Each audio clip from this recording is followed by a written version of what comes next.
Dear viewers, আজকের এই ক্লাসে আমি মেনলি নাউন ক্লজ নিয়ে আলোচনা করব। তো প্রিভিয়াস ক্লাসে আমরা শিখেছিলাম যে প্রিন্সিপাল ক্লজ কাকে বলবো এবং সাবঅর্ডিনেট ক্লজ কাকে বলবো। প্রিন্সিপাল ক্লজ কি? যেই সেন্টেন্সটি নিজের মানে নিজেই প্রকাশ করতে পারে তাকে আমরা বলেছিলাম প্রিন্সিপাল ক্লজ। আর সাবঅর্ডিনেট ক্লজ তার মিনিংটা প্রকাশ করতে গেলে প্রিন্সিপাল ক্লজের ওপর নির্ভর করতে হয়, তাকে আমরা বলেছিলাম সাবঅর্ডিনেট ক্লজ। এবারে এই সাবঅর্ডিনেট ক্লজ একে আমরা তিনটে ভাগে ভাগ করি। এই সাবঅর্ডিনেট ক্লজ যখন বাক্যের মধ্যে নাউন হিসাবে ব্যবহৃত হয় তখন আমরা তাকে নাউন ক্লজ বলবো, যখন অ্যাডজেক্টিভ হিসাবে ব্যবহৃত হবে তখন তাকে অ্যাডজেক্টিভ ক্লজ বলবো, আর যখন অ্যাডভার্ব হিসাবে ব্যবহৃত হবে তখন তাকে অ্যাডভার্বিয়াল ক্লজ বলবো। এবারে নাউন ক্লজটা কি জিনিসটা? না, নাউন ক্লজ এই নামটা শুনেই তোমরা বুঝতে পারছো যে নাউন ক্লজ বাক্যের মধ্যে কি হিসাবে ব্যবহৃত হবে, না বাক্যের মধ্যে নাউন হিসাবে ব্যবহৃত হবে। এবারে নাউন বাক্যের মধ্যে কখনো কখনো সাবজেক্ট হিসাবে ব্যবহৃত হতে পারে, কখনো কখনো সাবজেক্ট হয়, কখনো কখনো অবজেক্ট হিসাবে ব্যবহৃত হয়, আবার কখনো কখনো কমপ্লিমেন্ট হিসাবেও ব্যবহৃত হতে পারে। ওকে, তাহলে এই এতগুলো ভাবে নাউন ক্লজ বাক্যের মধ্যে ব্যবহৃত হয়। এবার নাউন ক্লজ অর্থাৎ সাবঅর্ডিনেট ক্লজটা যে কখনো কখনো নাউন ক্লজ কি দিয়ে হয়, দ্যাট থাকে, কখনো কখনো নাউন ক্লজে কোনো ইন্টারোগেটিভ প্রোনাউন থাকে। ইন্টারোগেটিভ প্রোনাউন মানে কি কি জিনিস? সেটা হোয়াট থাকতে পারে, সেটা হোয়াই থাকতে পারে। ওকে, আর কখনো কখনো ইন্টারোগেটিভ অ্যাডভার্ব মানে সেটা কখনো হোয়েন থাকতে পারে। ওকে, এত রকম ভাবে নাউন ক্লজ গঠিত হয়। তাহলে আমি একটা উদাহরণ দিয়েছি, বলছি I know that he is ill, আমি জানি যে সে অসুস্থ। তাহলে নো, আই নো, এটা হচ্ছে প্রিন্সিপাল ক্লজ, আমরা জানি। দ্যাট হি ইজ ইল, তাহলে এটা হচ্ছে বাক্যের মধ্যে সাবঅর্ডিনেট ক্লজ এবং যেটা বাক্যের মধ্যে নাউন হিসাবে ব্যবহৃত হচ্ছে, সেই জন্যই এটাকে নাউন ক্লজ বলি। আমি জানি সে অসুস্থ, তুমি কি জানো? না সে অসুস্থ। এই পুরো পার্টটা একটা নাউন হিসাবে ব্যবহৃত হচ্ছে। ওকে, তো সেই জন্য এটাকে আমরা বলবো নাউন ক্লজ।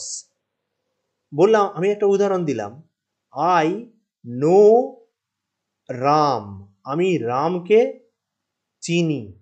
নো, এটা হচ্ছে ভার্ব। ভার্বকে যখন কাকে চেনো তুমি? রামকে চিনি। ভার্বের অবজেক্ট কে? তাহলে রাম। রামকে, তাহলে নাউন। তাহলে ভার্বের অবজেক্ট নাউন হিসাবে ব্যবহৃত হয়, কখনো কখনো সেটা প্রোনাউন হয়, তাই তো? তাহলে সেই জন্যই এই নো ভার্বের যে অবজেক্টটা আছে পুরোটাই বাক্যের মধ্যে কি হিসাবে ব্যবহৃত হয়? নাউন হিসাবে ব্যবহৃত হচ্ছে। তাহলে সেক্ষেত্রে এটা নাউন ক্লজ। আবার বললাম, I know why he did it, আমি জানি কেন সে এই কাজটা করেছিল। তাহলে হোয়াই, হোয়াই কে? এই হোয়াই শব্দটা হচ্ছে, আমরা কি শিখলাম, এটা হচ্ছে একটা ইন্টারোগেটিভ প্রোনাউন। নো ভার্বের পরে হোয়াই আছে, তাহলে নো ভার্বের আমি কি জানি কেন সে এই কাজটা করেছিল। কেন সে কাজটা করেছিল এই পুরো পার্টটাই ভার্বের একটা অবজেক্ট হিসেবে ব্যবহৃত হচ্ছে। ভার্বের অবজেক্ট হিসেবে ব্যবহৃত হচ্ছে। তাহলে অবজেক্ট কে? অবজেক্ট কে হয়? নাউন কখনো কখনো অবজেক্ট হিসেবে ব্যবহৃত হয়, তাই তো? তাহলে এটা পুরো পার্টটা নাউন হিসেবে ব্যবহৃত হচ্ছে। হয়েছে? তাহলে এটা হচ্ছে নাউন ক্লজ। 3 নম্বর উদাহরণটা দেয়া আছে, I asked when he would come, আমি তাকে জিজ্ঞাসা করেছিলাম কখন সে আসবে। তাহলে এই হোয়েন, এই হোয়েন শব্দটা কি? না হোয়েন শব্দটা হচ্ছে একটা ইন্টারোগেটিভ অ্যাডভার্ব। ইন্টারোগেটিভ অ্যাডভার্ব, এবং কি জিজ্ঞাসা করেছিলাম? কখন সে আসবে। মানে কখন মানে কি? এই আস্কড শব্দটার অবজেক্ট কে? কখন সে আসবে মানে কোনো টাইমকে ইন্ডিকেট করছে। তাহলে এবং সেটা সেটা অবজেক্ট, তাহলে কখন সে আসবে এটা হচ্ছে বাক্যের মধ্যে অবজেক্ট।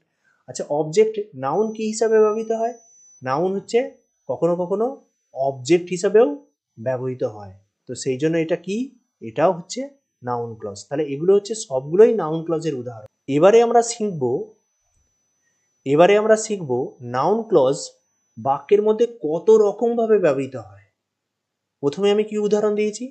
বলছি সাবজেক্ট অফ এ ভার্ব, কখনো কখনো ভার্বের সাবজেক্ট হিসেবে ব্যবহৃত হয়। আবার বলছি অবজেক্ট অফ এ ভার্ব, কখনো কখনো ভার্বের অবজেক্ট হিসেবে ব্যবহৃত হয়। আমি একটা উদাহরণ দিয়েছি, that he is ill is known to all, সে যে অসুস্থ সেটা সবার জানা। তাহলে সে যে অসুস্থ এই পার্টটা পরে এটাকে, না এটা হচ্ছে ভার্ব। তাহলে ভার্বের আগে যেটা বসেছে তাহলে সেটা কি, না সেটা বাক্যের হচ্ছে সাবজেক্ট। আর নাউন ক্লজ কি, বাক্যের সাবজেক্ট হিসাবে ব্যবহৃত হতে পারে, আমরা অলরেডি জেনেছি। ওকে, তাহলে এটা হচ্ছে নাউন ক্লজের একটা উদাহরণ যেটা সাবজেক্ট হিসেবে ব্যবহৃত হচ্ছে। একই উদাহরণটাকে আমি ঘুরিয়ে লিখেছি, all know that he is ill. সবাই জানে যে সে অসুস্থ।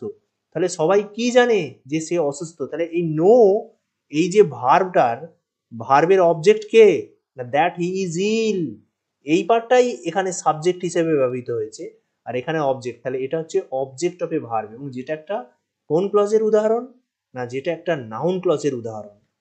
আশা করি তোমরা বুঝতে পেরেছো। ঠিক 3 নম্বর কি দিয়েছি, অবজেক্ট অফ এ প্রিপোজিশন। কখনো কখনো প্রিপোজিশনেরও অবজেক্ট হয়, অবজেক্ট হিসেবে ব্যবহৃত হয় কে, না নাউন ক্লজ। হয়েছে। এবারে আমরা একটা জিনিস জানি, কি জিনিস, না প্রিপোজিশন কার সঙ্গে সম্পর্ক স্থাপন করে, প্রিপোজিশন কার সঙ্গে সম্পর্ক স্থাপন করে, না প্রিপোজিশন নাউনের সঙ্গে সম্পর্ক স্থাপন করে। আমি বললাম, একটা উদাহরণ বললাম যে দ্য দ্য বুক ইজ, উদাহরণ বললাম the book is on the table. বইটা কার ওপর আছে, টেবিলের ওপর। তাহলে এই অন শব্দটা কার আগে বসিয়েছি, দা টেবিলের আগে। তাহলে দা টেবিলটা কে, নাউন। তাহলে নাউনের আগে আমি অনকে বসিয়েছি। তাহলে অন কার সঙ্গে সম্পর্ক স্থাপন করছে, নাউনের সঙ্গে সম্পর্ক স্থাপন করছে। ঠিক একই রকম ভাবে আমি বলছি অবজেক্ট অফ এ প্রিপোজিশন। বললাম সাকসেস ডিপেন্ডস অন, সফলতা নির্ভর করে কার ওপর, হাউ হি ওয়ার্কস হার্ড, সে কতটা পরিশ্রম করে তার উপর নির্ভর করে। কার উপর নির্ভর করে, সে কতটা পরিশ্রম করে তার উপর নির্ভর করে। হয়েছে। তাহলে এই অন, এই কার সঙ্গে সম্পর্ক স্থাপন করছে, এই পুরো পার্টটা একটা নাউন। তো সেই জন্য এটাকে, তাহলে যেহেতু অন কার সঙ্গে সম্পর্ক স্থাপন করে, নাউনের সঙ্গে, সেই জন্য এই পার্টটা পুরোটাই একটা নাউন। তো সেই হিসাবে এটাকে আমরা কি বলবো, অবজেক্ট অফ এ প্রিপোজিশন। তাহলে প্রিপোজিশনের অবজেক্ট হিসাবে ব্যবহৃত হয়। বললাম I spend all my money on what he had bought, আমি সমস্ত টাকা খরচ করেছিলাম সে যা কিনেছিল তার ওপর। তাহলে সে যা কিনেছিল তার ওপর, তাহলে এটা হচ্ছে অন প্রিপোজিশন। তাহলে এটাকে, এটা হচ্ছে অবজেক্ট। এবারে অবজেক্ট কে ব্যবহৃত, নাউন কি হিসাবে ব্যবহৃত হতে পারে, না নাউন হচ্ছে অবজেক্ট হিসেবে ব্যবহৃত হতে পারে। তাহলে এই পুরো পার্টটা হচ্ছে নাউন, এবং যে প্রিপোজিশন নাউনের সঙ্গে সম্পর্ক স্থাপন করছে, তাহলে এক্ষেত্রে আমরা কি বলবো, এটাও একটা অবজেক্ট অফ প্রিপোজিশন হিসাবে কাজ করছে। কোন ক্লজ, না নাউন ক্লজ। আচ্ছা, এরপরে আমরা দেখব যে নাউন ক্লজ কখনো কখনো ভার্বের কমপ্লিমেন্ট হিসেবে ব্যবহৃত হয়। দেখো কমপ্লিমেন্ট কখনো কখনো সাবজেক্টের কমপ্লিমেন্ট হয়, কখনো কখনো অবজেক্টের কমপ্লিমেন্ট হয়। হয়েছে। আবার কখনো কখনো ভার্বের কমপ্লিমেন্ট হয়। কিরকম, আমি বললাম একটা সাবজেক্টিভ কমপ্লিমেন্ট বললাম, বললাম he is, he is a dancer, he is a dancer, সে একজন মানে ড্যান্সার, মানে নাচ করে। তাহলে হি কে, হি সাবজেক্ট, হি সম্পর্কে আমি কি বলছি, না একজন ড্যান্সার। তাহলে এটা হচ্ছে সাবজেক্টের কমপ্লিমেন্ট। ওকে, বললাম হি মেড মি অ্যাংরি, সে আমাকে রাগিয়ে দিয়েছিল। তাহলে মি কে, মি বাক্যের অবজেক্ট। তাহলে আমাকে রাগিয়ে দিয়েছিল, তাহলে অবজেক্টকে, অবজেক্টের ওপর কি করছে, না রাগিয়ে দিচ্ছে। তাহলে অবজেক্ট সম্পর্কে বলছে যে আমাকে অ্যাংরি করে দিয়েছিল, তাহলে এটাকে আমরা কি বলবো, না এটা হচ্ছে অবজেক্টিভ কমপ্লিমেন্ট। এবারে বলছি ঠিক একই রকম ভাবে ভার্বের কমপ্লিমেন্ট, তাহলে কি বলবো, ভার্বের কমপ্লিমেন্ট একটা উদাহরণ দিচ্ছি। বললাম the truth is that he is ill, সত্যটা হচ্ছে এটাই কি, না সে অসুস্থ। তাহলে এই ভার্বের পরে কি আছে, দ্যাট হি ইজ ইল, তাহলে এটা হচ্ছে ভার্বের কমপ্লিমেন্ট। বললাম this is what we expected, এটাই আমরা চেয়েছিলাম। কি চেয়েছিলেন, এটাই আমরা চেয়েছিলাম। তাহলে ভার্বের কমপ্লিমেন্ট হচ্ছে এটা। তাহলে এটা পুরোটাই হচ্ছে একটা কি, না বাক্যের নাউন, মানে এটা পুরোটাই হচ্ছে একটা অবজেক্ট, এবং অবজেক্ট নাউন ক্লজ কি হয়, অবজেক্ট হিসাবে ব্যবহৃত হয়। মানে নাউন এই পার্টস অফ স্পিচটা কি হিসাবে ব্যবহৃত হয়, অবজেক্ট হিসাবে ব্যবহৃত হয়। তাহলে এটা কে কার কমপ্লিমেন্ট? এই ভার্বের কমপ্লিমেন্ট। ওকে, তাহলে এটা হচ্ছে কমপ্লিমেন্ট অফ এ ভার্ব। আবার বলছে অ্যাপোজিশন টু এ নাউন, মানে নাউনের অ্যাপোজিশন হিসেবে ব্যবহৃত হয়।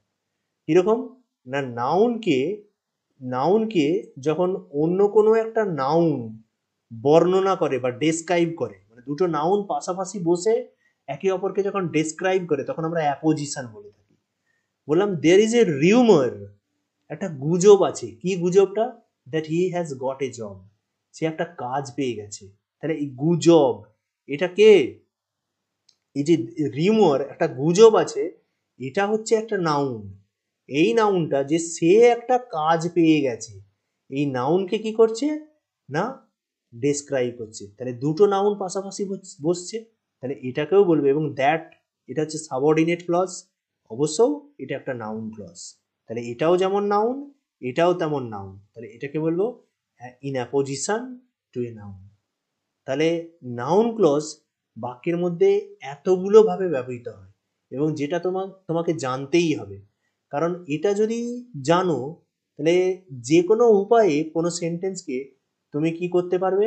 কমপ্লেক্স সেন্টেন্স গঠন করতে পারবে, এবং যেটা তোমার কাছে অত্যন্ত সহজ বলে মনে হবে যদি তোমার পুরো এই নাউন ক্লজটা জানা থাকে। ওকে, যদি ভালো লাগে অবশ্যই ভিডিওটিতে লাইক এবং চ্যানেলটিকে সাবস্ক্রাইব করো। Thank you for watching my video.